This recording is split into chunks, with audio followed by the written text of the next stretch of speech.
21 તારીખ વિશ્વ માતૃભાષા દિવસ છે. આપણા ગુજરાતની ઘણી સાહિત્ય સંસ્થાઓ આજના દિવસને મનાવી રહ્યો છે.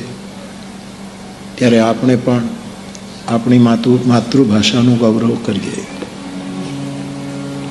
કચ્છની પોતાની માતૃભાષા, યદ્યપિ લિપિ ગુજરાતી જ રાખવી પડે છે, પરંતુ એનો જે નાદ છે, એનો જે રણકો છે, એની જે પ્રસ્તુતિ છે, એ એક આગવી કચ્છની વિદ્યા છે.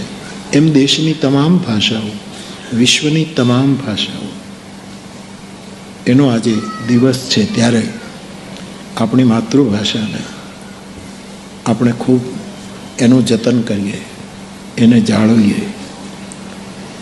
મને મારા નીતિનભાઈએ થોડાક ગુજરાતી કવિઓના